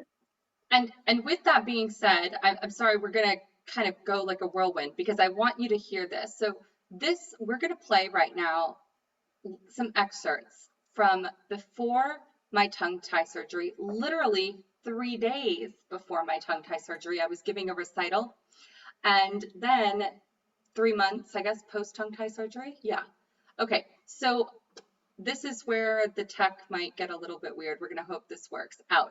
So we're just going to kind of listen to all these clips, and I'm going to sort of fast forward so that we can get an idea. So when I'm in the green dress, it's before, and when I'm in the black dress, it's after. Okay, they're in order though, so you should be fine. Hold on, let's share my screen and let's go. And what we're gonna see too is I have not changed my technique since 3 days before my surgery.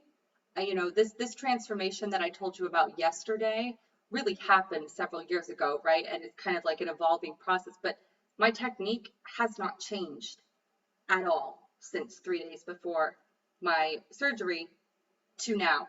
But I want you to listen to the difference. And what you're going to hear is that I had to make compromises to sing well. It is the way that it is, and you'll hear it and you will see it. So let's go on and check this out. Okay. All right. Here we go.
Okay, so yeah, let's talk about that.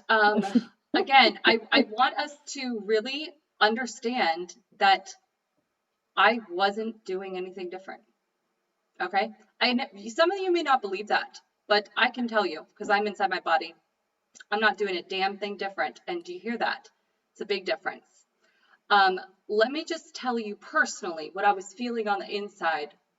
First one and second one. You know, I decided to get my tongue tie surgery not for vocal reasons, really. I mean, I knew it was probably a good idea, but I was kind of happy with my singing. I felt comfortable. I actually didn't feel tension at the point that you heard. I didn't feel tense. I had done a lot of work. I was singing on the thin edge of my cord. And the first example, you could hear, especially descending into lower pitches, I am a lot more careful. It's like there's a choice. It's like, okay, where do I go? Where do I go? I need to stay here because if I go there, I may not be able to get back. And so that's what I hear that's how I felt too. When I get to the Strauss, that was about, I think halfway through the recital, I started the Strauss. You know, it was like boom, boom, boom, boom, boom. So it was all done in one take. The Strauss, I felt pretty comfortable in the top, but looking at it, it looks pretty tense. And there's a lot going on here. What I love are the side angles of the camera because you can really see my jaw is articulating differently when I am in an open mouth posture. When I do this, on the first example, it's like there's something pulling, like Leah was talking about. There's something pulling. And I suppose I could feel that a little bit, but you know, I want to be really, really honest with you. It didn't feel hard to sing at all. And so I think I want to say that because for those of you that are sitting there and kind of on the fence, like, well, should I get this done? Should I not? I can tell you now, being on the other side, it's like the fish swimming in the water. And there's a story, and somebody said, you know, oh, how's the water today? And they're like, water? What's water? Right? Like, you don't know until you know. And so now on the other side, I'm like, oh my God, like these things that I kind of thought were sort of fixes in my voice, like this is just the way that my voice is. All of a sudden, it's like completely different. and it's changing. You know, when we talk about these compensations, right? These are not your fault compensations. I mean, there's compensations we do because we learned incorrect technique, but there's also compensations that just, you know, you have to make the deal with the devil. Are you going to sing? Are you going to make it through? Right? Or, right? We're just laughing, but it's true. Like you have a trade-off. And so, you know, if you are on the fence, I do have to say, like, think about it. Think about it really carefully, because you may feel happy with your singing right now. And I was definitely happy, but after hearing about all the effects with the body and the neck tension, I'm like, this can't be good. You know, like, get this out. Let's do it. Let's get this done. And then I was actually shocked. I probably didn't want to raise my expectations in my mind about what it was going to feel like in my throat after it was done. But it was really kind of remarkable. And the biggest thing that I noticed is that, and I know Bryce has talked about this before, singing for long periods of time for me, I would have no low, like, forget it, because the larynx was just slightly elevated the whole time. I could not go access my low. It was like, it would go there, it would go like, yeah, exactly. Exactly. And so that singing on that stress for a long period of time, that was a really big thing. And so now what I notice is literally, like, my whole range is seamless. And the tippy top, some of you follow me and then, you know, I'm like big on the whistle voice. So now the whistle voice is starting to integrate with my full voice, which is really kind of cool and freaky. Who knows what that's going to yield? We'll wait and see. But so all of these things are, I think, good. Like, looking back, I would have done the tongue tie surgery just for my singing. I absolutely would have. Even though beforehand I was like, oh, okay, it might change it a little bit, but you know, I really wanted this neck tension to go away. But think about it. If you have like chronic neck tension, how free is your voice going to be, right? And so you don't know what that feels like until once you've had it done. So Leah, I'd love you to kind of tell me your thoughts too. Yeah. So I think you're just exactly right, because freedom can be, to us, in our perception, relative to our experience so far, right? Mm-hmm. So hopefully as singers, we're freer today than we were yesterday, and finding an increasing level of freedom in our singing. And so if we're at a point where we feel freer than we ever have before, mm-hmm. We may not even know that there are areas that we could be freer still. We don't know what that freedom even feels like. So, that's one thing. I just want to agree with that. And that's so true. But so it's so interesting to me to hear these two recordings side by side, because in the first recording, it's so evident that it's such a high level of artistry. It's a gorgeous instrument. It's a professional level of singing. I can hear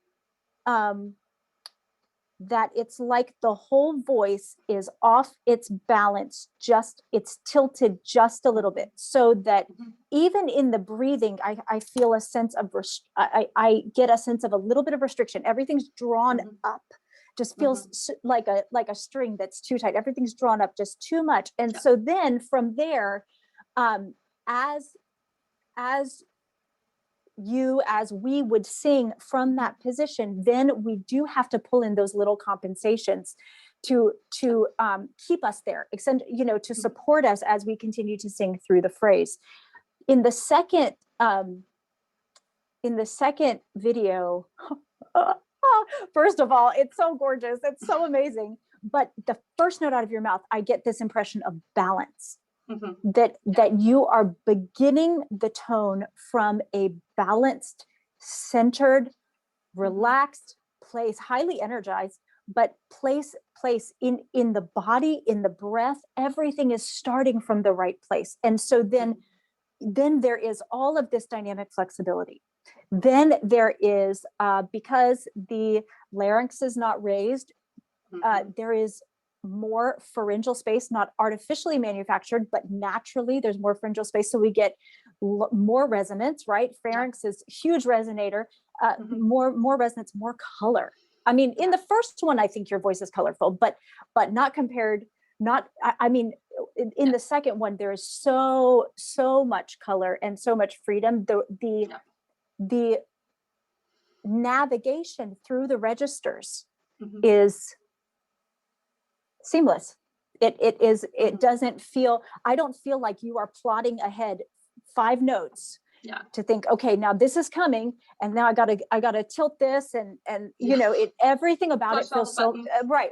Everything about it feels so much more organic, you know, and so right. It's not that the first one isn't great singing, good singing, beautiful, moving singing. It's really not about that. It is that the second one is starting from the ideal place, and this is what people with oral tethers are dealing with, that they are not able to start to sing from the place that our vocal pedagogy textbooks tell us that singers are all starting from. That even a teacher who is just an incredible teacher, but is untethered and doesn't have the experience of knowing what it's like to have that lack of freedom, that they're assuming their student is starting from. You know, we are assuming this baseline. Everybody is starting at number 1, but some students are starting at A. They're in a completely different, they're speaking a completely different language, or they're in a completely different place physically. So it's not going to be the same experience for those singers. No. And, you know, when you consider the large number of potential oral tethers that somebody can have, there's probably a large amount of singers that have this restriction. So you're going to be hearing things that you might normally think of, oh, they have poor breath support, or, oh, like they haven't, you know, found their registers, or this or that. This kind of might, I have to say, you know, when I look in my client base, I'm not, and let me just make a little statement about this, a little, what do you call these? Like caveat? Yeah, a little caveat. Okay. Just because you don't have oral tethers doesn't mean you sing well. So this is not like you're free, you sing well. No. Okay. It's not like that. What it's like is like, okay, you don't have oral tethers. Good. Okay. Now, when we're talking about people with oral tethers, they come up among significant challenges. And I would like to argue, and I know Leah's on my page with this, that people who have had to overcome restrictions actually probably have a better sense of their technique, in a sense, because they've had to work through a lot of issues. And it's certainly been our cases, both Leah and my cases. So, you know, I want you to walk away from this not feeling like, oh my gosh, I'm a bad singer because I have an oral tether. No, not at all. And I also don't want you to think that, oh, I don't have an oral tether, so nothing applies to me. That's not true either, right? So like there's a balance in all of this. And when you're dealing with all these singers coming, you know, you're listening to them as a teacher, or you are the singer, remember the high percentage of this could be the case. So if you're running into a lot of difficulty, this is one of the first things you want to look at. Now, I want to just address Celeste's question. When you say you didn't change your technique at all, do you mean you didn't have to unlearn any of those compensations? It just adjusted automatically. Okay, so Celeste, like I was very intentional over several years. I had to really fix my technique. I was singing very well in my 20s. Once my larynx started ossifying and things started shifting and my larynx wasn't so flexible anymore, that's when the problems began. And so I was very intentional over several years to fix my technique. So for me, I was at a place that when I got released, I didn't have to do much. I mean, I will say the first 3 weeks, I was not, like, it was kind of a little bit like puppy on a leash, like, whoa, just wanted to go everywhere. But I didn't have to, and I'm not intentionally changing anything. I realized, oh, I can just do this more easily. Oh, this just happens. So yeah, it did adjust pretty automatically for me. But I had done like massive overhaul, like really, really massive overhaul. And I think some of the tensions that you see in the video from before were because I was not allowing myself to go to the bad place that might have sounded more full, if that makes sense. It might have like given you an oral impression. Like I was singing for, you know, agents were like, oh yeah, that's good. This is great. Oh yeah, you sound great. And I was not singing right. Like I could feel it in my throat. So you can't always just let the sound be the guide. You've got to let the sound be the guide. You got to let the feels be the guide, and you got to let the looks be the guide. Like it all has to kind of fit. The whole thing. Yeah, right. Like if you see something's off, you hear something's off, or your client says something feels off, I'm like, no go. Like something's off, right? So it's really about listening to yourself and knowing where you are in that, like knowing that. If I can interject just quickly. So Celeste, you know a little bit about my journey, but just for everyone else, I am not in the same position that Julia is in. I did not do essentially myofunctional therapy, retraining my tongue, for a couple of years before I went through the release procedure. So I am in the middle of not changing my technique, but I am in the middle of retraining strength in certain areas and relaxation in other areas. So I think it's an individual thing for sure. Yeah, for sure. And yeah, so I'm still currently in myofunctional therapy right now. I'm still like learning how to swallow. This is a big thing. So that's been fun. I'm on soft foods now, so we'll see how I do. But so I guess like what we're saying is when you're looking at yourself or you're looking at a student, it's really important to assess all of these aspects because there's so much that could be going on that we don't know. And, I think the danger of just ignoring this and saying, okay, yeah, well, I did the suck and hold, and I did suck and hold before, and I was like this, look, that's not bad, right? Not bad. So I'm like, yeah, okay. But the floor of my mouth was coming up. Now, look, it's easy. It's like really easy. And so like, that's a big, so I gained I was at 28 millimeters opening. They measured me before. And right after surgery, I was 38. And then post, I'm now 41, doing therapy consistently. And I was pretty aggressive. My doctor, who I think is also Celeste's doctor, Dr. D in Tampa, she was fantastic. She's like, just stretch your tongue like crazy, like get up in the middle of the night, stretch it. So I really did because I wanted to get the maximum. But when you think about millimeters, 28 millimeters to 41, think about this little vocal I mean, my God, it's like, huge. Think about that. Yeah, so it's pretty crazy that all of this stuff that we're talking about can really affect the sound and the feeling so drastically. So Leah, like what I would love to do right now is I would love to kind of share with you our program that we have developed. I'm going to share my screen so that you can see this, because in kind of planning this symposium, it's become really apparent to us how this is such a need in our community. Like this is not being talked about, and singers, I see so many singers not being able to do basic functions with their mouth and their mobility. And so we kind of decided that we wanted this program to help the most amount of people. And that means that not only are we talking about singers with oral tethers, although of course this program is perfect for singers with oral tethers, but we also wanted to have an option for people really looking to up-level their myofunctional ability in regards to singing. So we're talking about a like three-pronged approach, okay? We're talking about actual myofunctional therapy, like actual things that you can do, exercises for singers. We're talking about listening to the sounds and making sure that those sounds are corresponding with the correct function. Because like we said before, you've got to assess this 3 ways. And then of course, how does it feel? So this is kind of our perspective when building this program. So we come at it from a lot of different angles, and I'm going to share my screen right now so that you could see this. Okay, so we have on our team, this is a 3-month program for singers to revolutionize their technique, and we have fantastic people that you've met here at this symposium.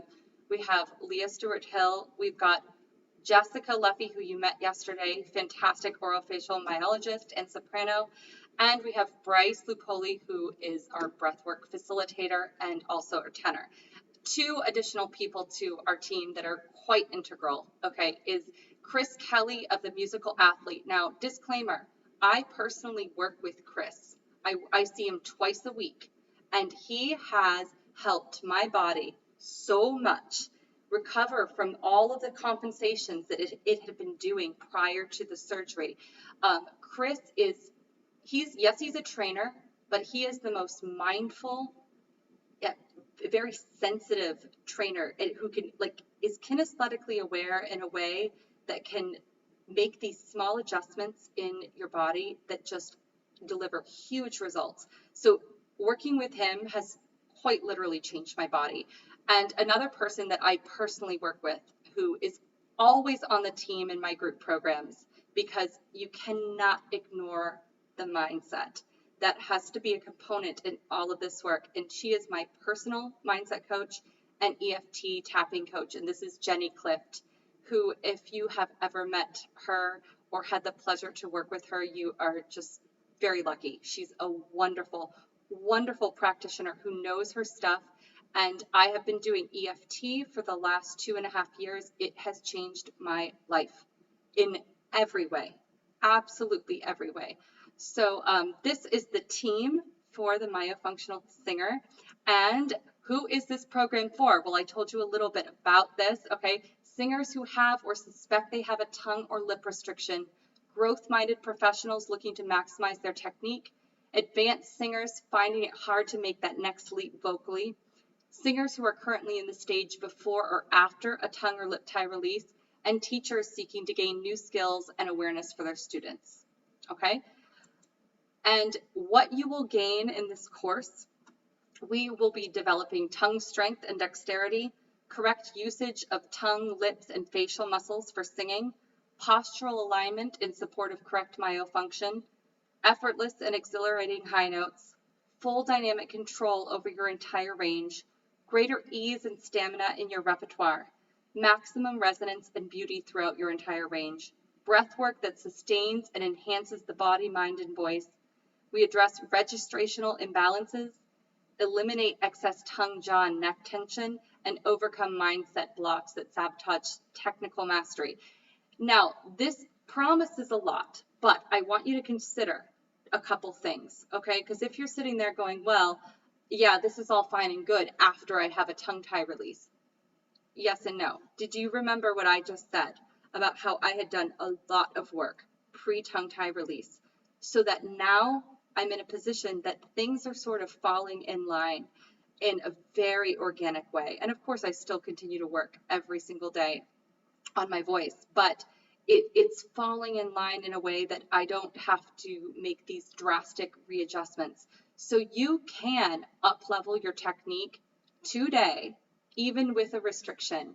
And this program will give you a good sort of guidance for that. But what we also do in this program is we take you through the whole pre and post tongue tie journey if you want to do that, tongue tie surgery journey. We don't actually do the surgery. That's the one thing that is not included in the program, but we do find you the correct surgeon in your area to perform that release.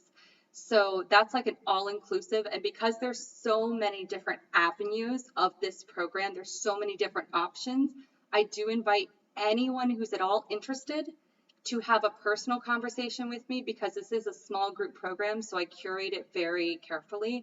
And I do need to know your journey, where you're coming from, because that depends on what avenue of the program you're going to be going through, and that depends on the price of the program as well. So if you're at all interested, schedule a discovery call with me, and here's the program content, okay? We will be having group technique sessions, workshops, master classes, individual sessions, full tongue tie or lip tie release support if you should so need that. And we have a Facebook community and support. And here is the link to the program. I think it's also in the chat, but this is the link that you can read more about that. And if you book a discovery call before tomorrow, you will be receiving a free additional one-on-one session with me upon enrolling in the program.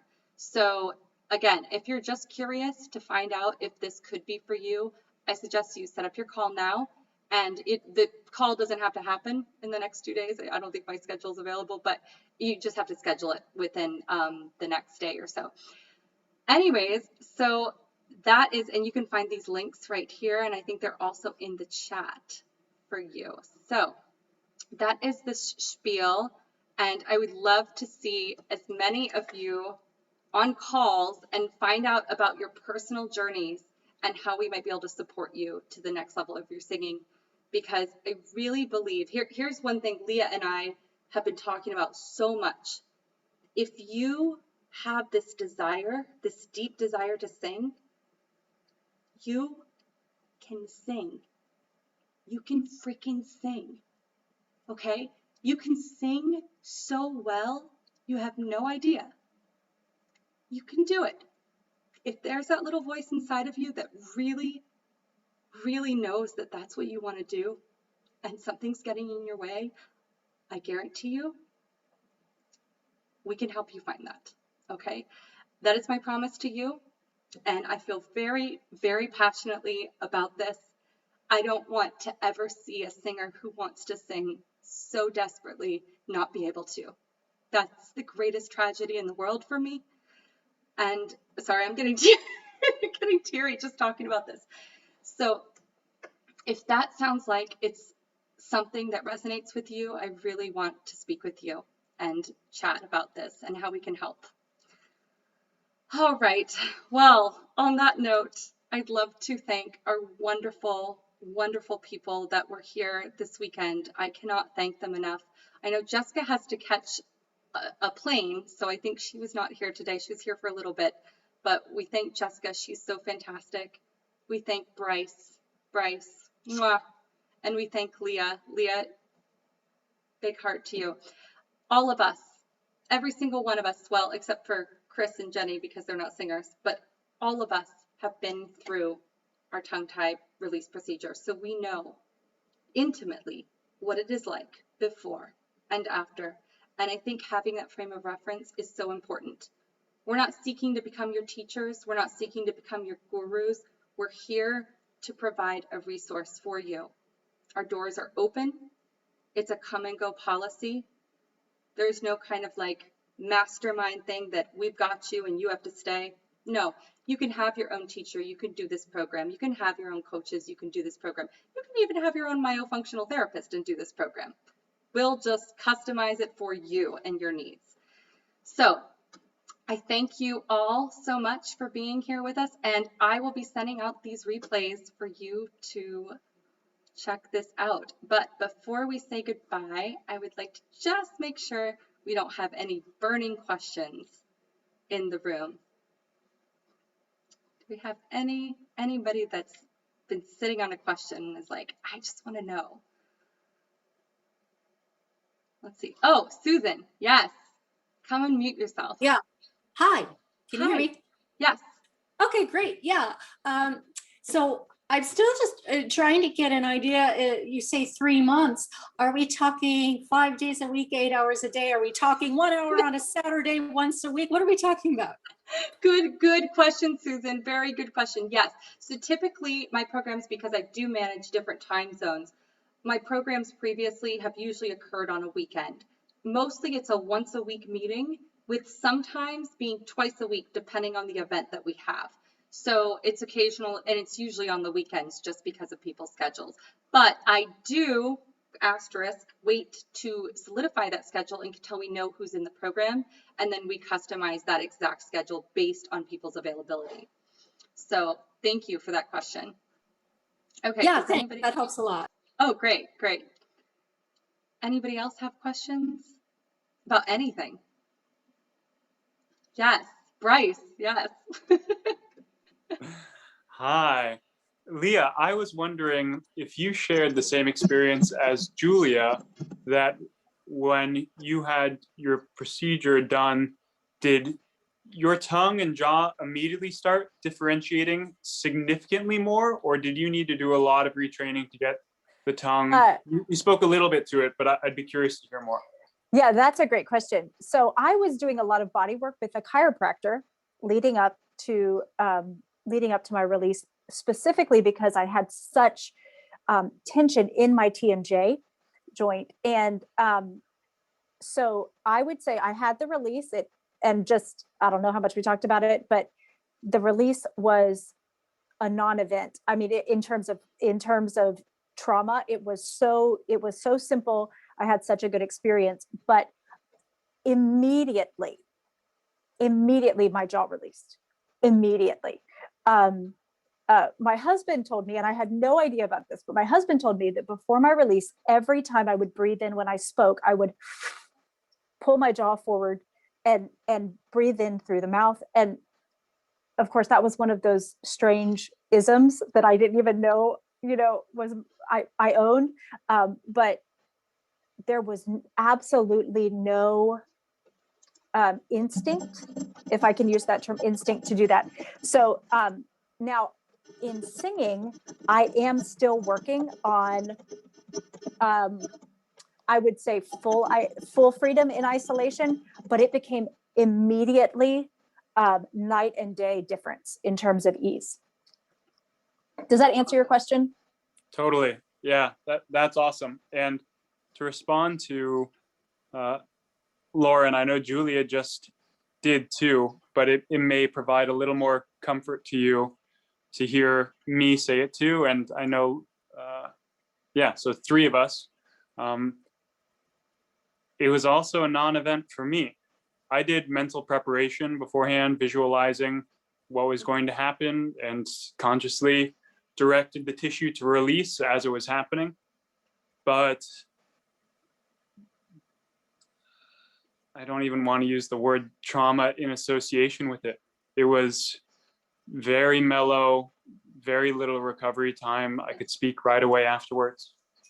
And Lauren, if you guys are interested, if you go to my YouTube channel, Voice with Julia, okay, my mom actually videoed my whole procedure. So it's up there and you can watch it from beginning to end.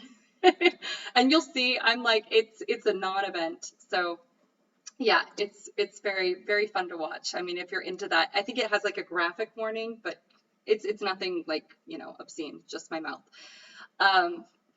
Okay, so, and one more question. I think we just had, I saw a question. I just wanted to answer it for everybody. Oh, Mika said, yes. Is there a charge for the discovery call? No, not at all. It's a free call. So yeah, so book your call.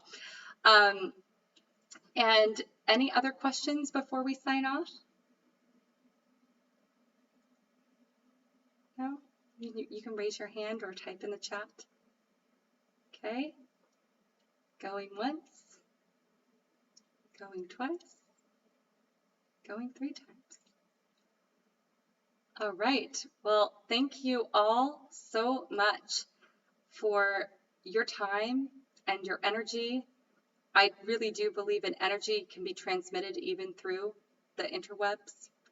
And we're all here together, and it's a beautiful space. And it's been a great joy sharing this information with you. And I really do hope that it's life-changing for all of you, if not some of you. All right. So I'm going to stop the recording, and I will see you all on the other side.